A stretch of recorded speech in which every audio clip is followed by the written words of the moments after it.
Welcome to Audiobooks Knowledge. What if I told you that the life you're living right now, your success, your failures, your confidence, your habits, are not the result of big decisions, but tiny ones, so small you barely notice them? What if improving your life doesn't require massive action, but just 1% better every day? Sounds too simple, right?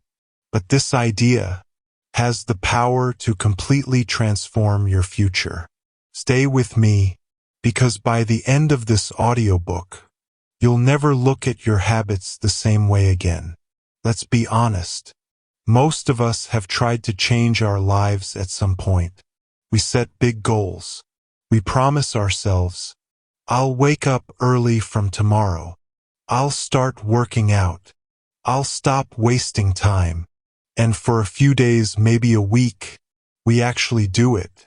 But then, life happens. Motivation fades. And slowly we fall back into old patterns.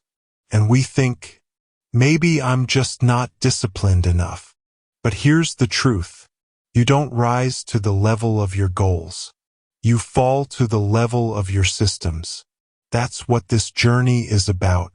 Not chasing goals, but building systems, tiny habits, small changes that lead to extraordinary results. And in this audiobook, we'll break this idea into 5 powerful chapters. In Chapter 1, you'll understand how tiny changes create massive results over time. In Chapter 2, you'll discover how habits actually work deep inside your mind. In Chapter 3, you'll learn how to build good habits easily and make them stick. In Chapter 4, you'll see how to break bad habits without relying on willpower. And in Chapter 5, you'll unlock the most powerful lesson that can transform your identity and your life. So let's begin. Chapter 1. The Power of Tiny Changes. Imagine this. You improve yourself by just 1% every day. It doesn't feel like much. In fact, it feels almost useless. But over time, that small improvement compounds, just like money in a bank. After 1 year, you won't be just slightly better, you'll be 37 times better. Now flip it. If you get 1% worse every day, those small mistakes, those lazy decisions, they also compound. And slowly, silently, they pull your life down. That's the hidden power of habits.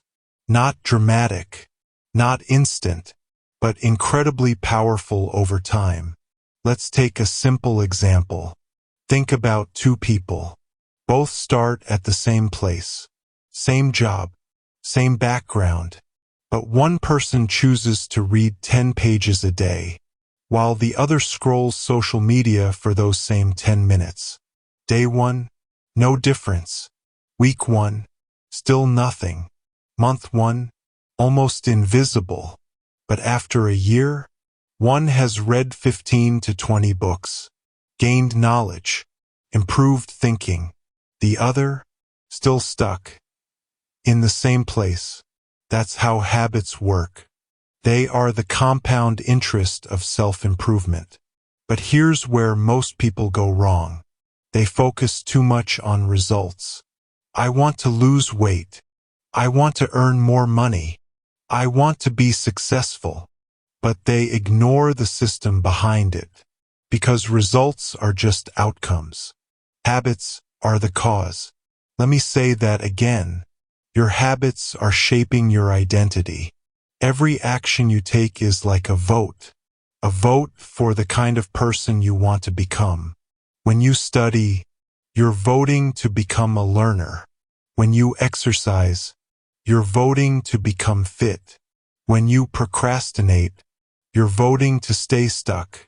So the question is, what are you voting for every single day? And here's the most powerful shift. Stop focusing on what you want to achieve. Start focusing on who you want to become. Because once your identity changes, your habits follow naturally. So now you understand, tiny habits create massive results. But the real question is, why is it so hard to build good habits, and so easy to fall into bad ones? In the next chapter, we'll uncover the hidden system behind every habit you have. And once you see it, you can't unsee it. Chapter 2. How habits really work. Have you ever noticed how you sometimes pick up your phone without even thinking, or open a social media app, and suddenly 20 minutes are gone? You didn't plan it. You didn't decide it consciously. It just happened. That's a habit. Every habit you have, good or bad, follows a simple loop, a pattern that runs silently in the background of your life. Once you understand this loop, you gain control. It starts with a cue, a trigger, something that grabs your attention. Could be anything. A notification on your phone, the smell of food, feeling bored, feeling stressed. Then comes the craving, not for the habit itself, but for the feeling it gives you. You don't crave your phone. You crave distraction. You don't crave junk food. You crave comfort. You don't crave scrolling. You crave escape. Next is the response, the action you take. Picking up the phone, eating the snack, opening that app, and finally, the reward, the benefit your brain receives. Relief, pleasure, satisfaction. And this reward teaches your brain something powerful. Remember this. Do it again. This is how habits are built. Cue, craving, response, reward, again and again, until it becomes automatic. Now here's the interesting part. Your brain is always looking for shortcuts. It wants to save energy. So instead of thinking every time, creates habits, because habits require less effort, less thinking, less decision-making. That's why bad habits are so easy. They give quick rewards, instant pleasure. Scrolling feels good. Now, junk food tastes good. Now, skipping work feels easy. Now, but the cost comes later. Good habits are the opposite. They feel hard in the beginning. No instant reward. Exercise feels painful. Studying feels boring. Waking up early feels uncomfortable. But the reward comes later, and that's where most people fail. They choose what feels good now, instead of what builds a better future. Let's make this real. Imagine you come home after a long day. You feel tired. That's the cue. Your brain wants relief. That's the craving. Now you have two choices. You can sit down, open your phone and scroll. Or you can go for a short walk, or read a few pages, or do something productive. Both actions give a reward, but one is instant and the other is delayed. So your brain naturally chooses the easier one, unless you design your habits differently. Here's the key insight. If you want to change your habits, you don't need more motivation. You need a better system, a system that works with your brain, not against it. In the next chapters, you'll learn exactly how to do that, how to make good habits feel easy and bad habits feel hard. But before we move forward, ask yourself this. What habit is running your life right now, without you even noticing? Because once you see it, you can start to change it. Now you understand the hidden loop behind every habit. Cue, craving, response, reward. But knowing this is just the beginning. The real power comes when you learn how to use this loop in your favor. In the next chapter, you'll discover how to build good habits so simple that you can't say no. Chapter 3. How to build good habits easily. Let's be real for a moment. Starting a good habit is easy, but sticking to it? That's where most people fail. You feel motivated on day 1, excited on day 2, maybe consistent for a week, and then you skip one day, then another, and slowly the habit disappears. So what's the solution? Not more motivation, not more discipline, but a smarter approach. If every habit follows the same loop, cue, craving, response, reward, then building a good habit becomes simple. You just need to design each step in your favor. The first rule is this: make it obvious. If you want to build a habit, you need a clear trigger, because if you don't see it, you won't do it. Let's say you want to start reading. Don't just say, "I'll read more." Be specific. "I will read for 10 minutes every night before bed." Now your brain knows exactly when and where. Even better, use something called habit stacking. Attach a new habit to something you already do. For example, after I brush my teeth, I will read 1 page. After I have my morning tea, I will write for 5 minutes. After I sit on my desk, I will start my most important task. This works because your brain already trusts the old habit. You're just adding a new layer on top of it. The second rule: make it attractive. Your brain is driven by dopamine, the anticipation of reward. So if a habit feels boring, you won't stick to it. Here's a simple trick. Pair something you need to do with something you enjoy. For example, only watch your favorite show while exercising. Only listen to your favorite music while studying. Now the habit becomes something you look forward to. The third rule: make it easy. This is where most people get it wrong. They try to do too much too soon. They say, "I'll work out for 1 hour every day," and after 2 days, they quit. Instead, start small. So small, it feels almost silly. Want to exercise? Start with 5 minutes. Want to read? Start with 1 page. Want to write? Start with 2 sentences. Because the goal is not to achieve something big instantly. The goal is to show up consistently. There's a powerful idea called the 2-minute rule. Any new habit should take less than 2 minutes to start. Read before bed becomes open a book. Work out daily becomes wear workout shoes. Study regularly becomes open your notebook. It sounds small, but that's the point. Because once you start, continuing becomes easier. The fourth rule: make it satisfying. Your brain repeats what feels rewarding. So if a habit feels good, you'll come back to it. Track your habits. Mark an X on a calendar every day you complete it. Watch the chain grow, and once you see progress, you won't want to break it, because humans love progress. Even small progress feels powerful. Now let's bring this together. If you want to build a good habit, make it obvious, make it attractive, make it easy, make it satisfying. But remember this: you don't need to be perfect. You just need to be consistent. Even if you miss 1 day, don't miss twice, because 1 mistake is an accident.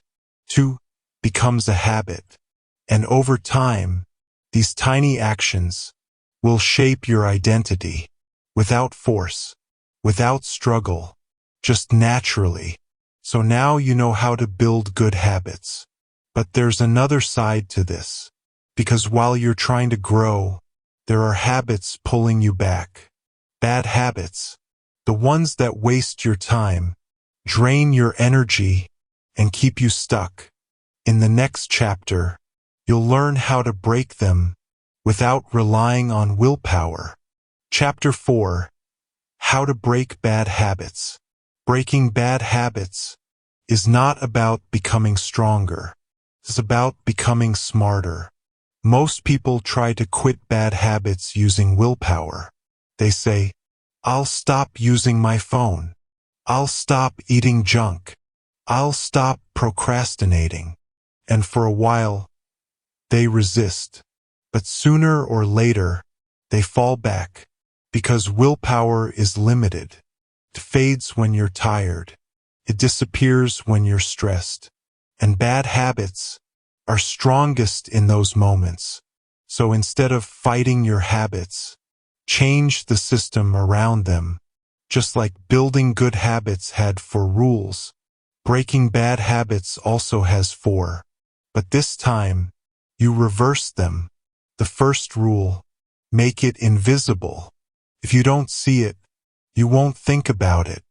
And if you don't think about it, you won't act on it. If your phone distracts you, don't keep it next to you. Put it in another room. If junk food tempts you, don't keep it in your house. If social media wastes your time, log out or delete the app. Out of sight, out of mind. The second rule: make it unattractive. Change the way you think about the habit. Instead of seeing it as something enjoyable, see its real cost. Scrolling for hours? It's not relaxation. It's lost time. Junk food? It's not comfort. It's damage to your health. Procrastination? It's not relief. It's delayed stress. When you see the truth, the habit loses its power. The third rule: make it difficult. Increase the effort required. Because the harder something is, the less likely you are to do it. Add friction. Small obstacles. Enough to slow you down. Want to use social media less? Remove saved passwords. So every time you log in, you have to enter everything manually. That extra effort makes you pause. Want to watch less TV? Unplug it after use. Simple, but effective. The fourth rule: make it unsatisfying. Your brain avoids things that feel bad. So create consequences. Tell a friend your goal. Make yourself accountable. Or set a rule. If you break the habit, you pay a small penalty. Because when a bad habit leads to discomfort, your brain starts rejecting it. Now here's something important. Bad habits don't come from nowhere. They are solutions. Solutions to problems. You feel bored, so you scroll. You feel stressed, so you eat. You feel anxious, so you avoid work. If you want to break a bad habit, don't just remove it. Replace it. Instead of scrolling, take a short walk. Instead of junk food, drink water or eat something healthy. Instead of procrastinating, start with just 2 minutes of work. Same cue, better response. That's how real change happens. Not by force, but by replacement. And remember this: environment is stronger than motivation. If you surround yourself with distractions, you will get distracted. If you design your environment for focus, you will naturally focus. So don't rely on willpower. Design your surroundings. Because when the system is right, change becomes easier. Now you know how to build good habits and break bad ones. But there's one final piece, the most powerful idea of all. Because habits are not just about what you do, they're about who you become. In the final chapter, you'll discover how to transform your identity. And once that changes, everything changes. Chapter 5. The Identity Shift. Everything you've learned so far builds up to this one idea, the most powerful truth of all. Real change is not about what you do, it's about who you become. Most people start with outcomes. I want to lose weight. I want to be rich. I want to be successful. Some focus on processes. I'll go to the gym. I'll work harder. I'll stay consistent. But very few focus on identity. And that's where true transformation happens. Because every action you take is a reflection of the type of person you believe you are. If you believe, I'm not a disciplined person, you'll act accordingly. If you believe, I'm bad at studying, you'll avoid it. If you believe, I can't change, you won't even try. But here's the shift. Instead of asking, what do I want to achieve? Ask, who do I want to become? Do you want to become a reader? Then start reading even one page. Do you want to become fit? Then show up, even for 5 minutes. Do you want to become focused? Then remove distractions and sit with your work. Every small action is a vote for your new identity. And the more votes you cast, the stronger that identity becomes. First, feels fake, uncomfortable, like you're pretending. But over time, those small actions stack up. And one day, you don't say, I'm trying to read. You say, I am a reader. That's the moment everything changes. Because when identity changes, behavior follows automatically. You don't force yourself to act. You act because it's who you are. This is the secret. Not chasing success. Becoming the type of person for whom success is natural. You don't need a new goal. You need a new identity. Because goals can fail. Systems can break. Motivation can disappear. But identity stays. So don't focus on running a marathon. Focus on becoming a runner. Don't focus on writing a book. Focus on becoming a writer. Don't focus on getting rich. Focus on becoming someone who creates value. And once you become that person, the results will follow. Let's bring everything together. Small habits create big change. Every habit follows a loop. Cue, craving, response, reward.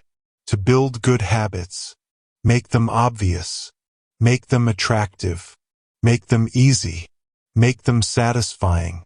To break bad habits, make them invisible, make them unattractive, make them difficult, make them unsatisfying. And above all, focus on identity, because your life today is the result of your habits, and your future will be shaped by what you do next. You don't need to change everything overnight. Just start small, stay consistent, and trust the process. If this audiobook made you think, or gave you even one small insight, take a moment right now. Ask yourself, what is one tiny habit I can start today? Start there. And if you found this helpful, make sure to like the video, subscribe to the channel, and share it with someone who needs this message. Because sometimes, a small idea can change an entire life.